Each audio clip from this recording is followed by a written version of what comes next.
Nobody sees, nobody knows, we are the same. Assalamualaikum warahmatullahi wabarakatuh. Perkenalkan, nama saya Ana Putri dengan NIM A1C4190059 dari Prodi Pendidikan Biologi Universitas Jambi, kelas reguler C 2019. Pada kesempatan kali ini, saya akan melakukan sebuah praktikum sederhana untuk memenuhi mata kuliah perkembangan hewan. Judul pada praktikum kali ini yaitu tipe-tipe telur. Adapun tujuannya yaitu untuk mengetahui tipe-tipe telur pada vertebrata dan membandingkan antara beberapa spesies dengan tipe telur yang berbeda. Pada umumnya, hewan vertebrata memiliki telur sebagai salah satu alat perkembangbiakannya. Telur yang dimiliki oleh hewan vertebrata berbeda bentuk dan ukurannya. Antara katak dan aves memiliki bentuk dan ukuran telur yang berbeda. Begitu juga dengan hewan vertebrata lainnya. Perbedaan ini dapat kita lihat dari kutellus atau yolk yang dimilikinya. Tipe telur dibagi menjadi dua, yaitu berdasarkan jumlah yolknya dan juga berdasarkan persebaran yolknya di dalam sitoplasma. Yang pertama yaitu tipe telur berdasarkan jumlah yolknya. Berdasarkan jumlah yolknya, tipe telur ini dibagi menjadi 4.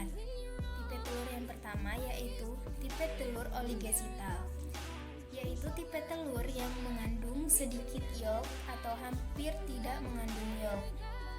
Contohnya yaitu pada mamalia. Tipe telur yang kedua yaitu tipe telur mesolesital, yaitu tipe telur yang mengandung cukup banyak yolk dan tersebar. Contohnya yaitu pada amfibi dan pisces.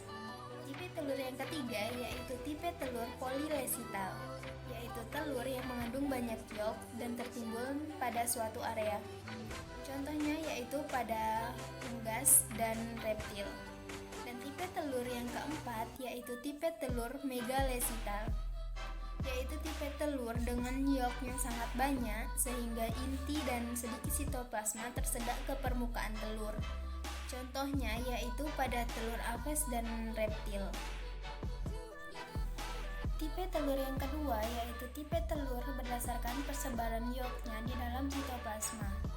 Berdasarkan persebaran yolknya di dalam sitoplasma, tipe telur ini dibagi menjadi 3. Tipe telur yang pertama yaitu tipe telur centrolesital, yaitu tipe telur yang yolknya terhimpun pada bagian dalam dari telur dan sitoplasma.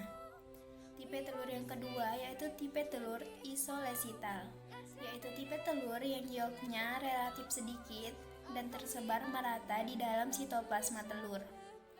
Dan tipe telur yang ketiga yaitu telur telolesital, yaitu tipe telur yang yolknya relatif banyak dan tersebar di sitoplasma pada daerah kutub vegetatif. Telur memiliki beberapa komponen. Yang pertama yaitu cangkang telur, berfungsi sebagai pelindung utama telur. Bagian ini memiliki pori-pori untuk keluar masuknya udara. Yang kedua yaitu membran cangkang, merupakan selaput tipis di dalam cangkang telur. Pada salah satu ujung telur, selaput ini tidak menempel pada cangkang sehingga membentuk rongga udara. Yang ketiga yaitu rongga udara, berfungsi sebagai sumber oksigen bagi embrio. Yang keempat yaitu keping germinal atau zigot atau disebut juga sel embrio yang merupakan calon individu baru. Yang kelima yaitu kuning telur atau yolk, merupakan cadangan makanan bagi embrio. Yang keenam yaitu putih telur atau albumin, berfungsi sebagai pelindung embrio dari goncangan dan sebagai cadangan makanan dan air. Yang terakhir yaitu kalaza atau tali kuning telur, berfungsi untuk menahan kuning telur agar tetap pada tempatnya dan menjaga embrio agar tetap berada di bagian atas kuning telur. Alat dan bahan yang digunakan pada praktikum kali ini yang pertama yaitu 2 butir telur ayam, 2 butir telur bebek, dan 2 butir telur puyuh, di mana masing-masing telur itu 1 telur yang sudah matang dan 1 telur yang masih mentah. Alat yang digunakan selanjutnya yaitu pisau, yang berfungsi untuk membelah telur yang sudah matang dan memecahkan telur yang masih mentah untuk mengamati bagian dalamnya. Alat yang kedua yaitu wadah yang berfungsi untuk meletakkan telur setelah dipecahkan. Prosedur kerja yang pertama pada praktikum kali ini yaitu menyiapkan alat dan bahan yang akan digunakan pada praktikum kali ini.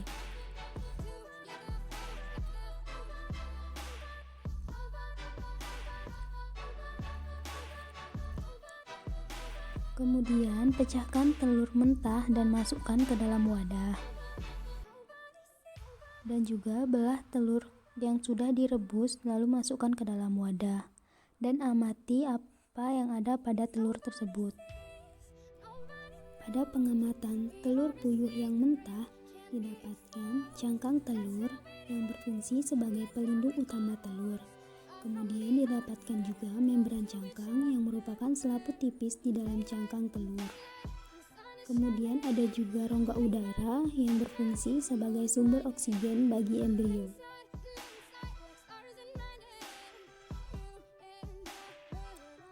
Kemudian ada keping germinal atau zigot yang merupakan calon individu baru.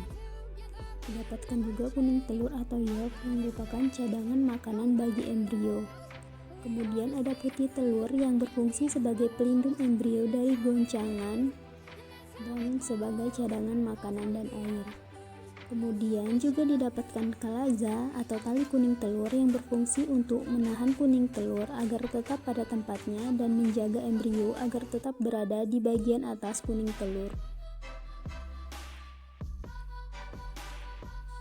Pada pengamatan telur ayam yang masih mentah, didapatkan juga cangkang telur yang berfungsi sebagai pelindung utama telur dan membran cangkang yang merupakan selaput tipis di dalam cangkang telur.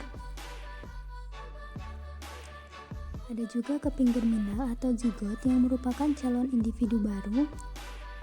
Ada kuning telur atau yolk yang merupakan cadangan makanan bagi embrio. Ada putih telur yang berfungsi sebagai pelindung embrio dari goncangan. Dan ada juga kalaza atau tali kuning telur yang berfungsi untuk menahan kuning telur agar tetap pada tempatnya dan menjaga embrio agar tetap berada di bagian atas kuning telur.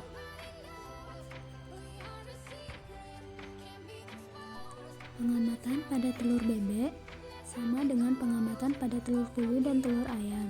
Di sini juga ditemukan cangkang telur yang berfungsi sebagai pelindung utama telur dan juga membran cangkang yang merupakan selaput tipis di dalam cangkang telur. Kemudian ada keping germinal atau zigot yang merupakan calon individu baru.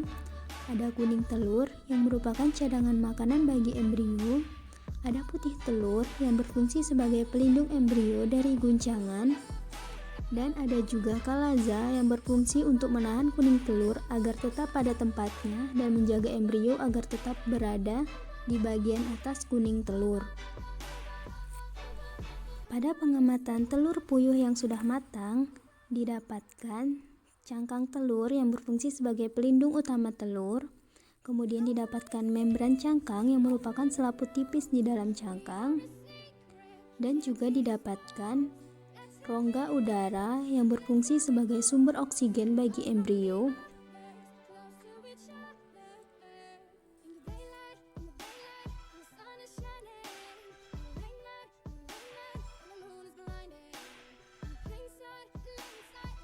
Setelah dibelah menjadi dua, di sini dapat diamati terlihat ada kuning telur dan juga putih telur yang merupakan cadangan makanan dan air bagi embrio.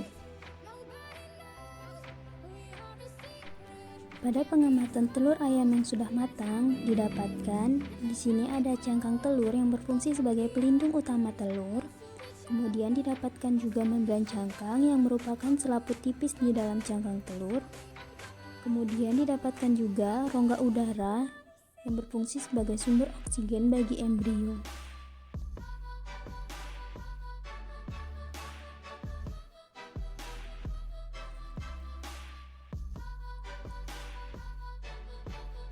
Setelah dibelah menjadi dua, di sini dapat kita lihat bahwa terdapat putih telur dan kuning telur yang merupakan cadangan makanan bagi embrio. Dan pengamatan yang terakhir yaitu pengamatan pada telur bebek yang sudah matang. Di sini juga didapatkan cangkang telur dan membran cangkang. Ada juga rongga udara yang berfungsi sebagai sumber oksigen bagi embrio. Setelah dibelah menjadi dua, di sini juga didapatkan putih telur dan kuning telur. Sama seperti pada telur puyuh dan telur ayam. Jadi kesimpulan pada praktikum kali ini yaitu sel telur atau ovum dapat dibedakan menurut jumlah yolknya dan juga menurut persebaran yolknya di dalam sitoplasma. Yolk merupakan cadangan makanan untuk perkembangan embrio spesies hewan tertentu. Kandungan yolk adalah protein, lipida, fosfolipida dengan komposisi yang sangat bervariasi. Pada vertebrata, yolk dihasilkan di dalam sel-sel hati dan diangkut dalam bentuk terlarut oleh darah ke ovarium. Tipe telur pada bebek, ayam, dan juga puyuh memiliki tipe telur yang sama, dikarenakan tipe telur ini merupakan telur apes. Dan berdasarkan jumlah yolknya, tipe telur pada telur bebek, ayam, dan telur puyuh itu termasuk ke dalam tipe telur megalesital. Sedangkan berdasarkan persebaran yolknya di dalam sitoplasma, telur bebek, telur ayam, dan telur puyuh ini termasuk ke dalam tipe telur telolesital. Berikut adalah beberapa hasil dokumentasi dari praktikum yang sudah saya lakukan dengan judul tipe-tipe telur.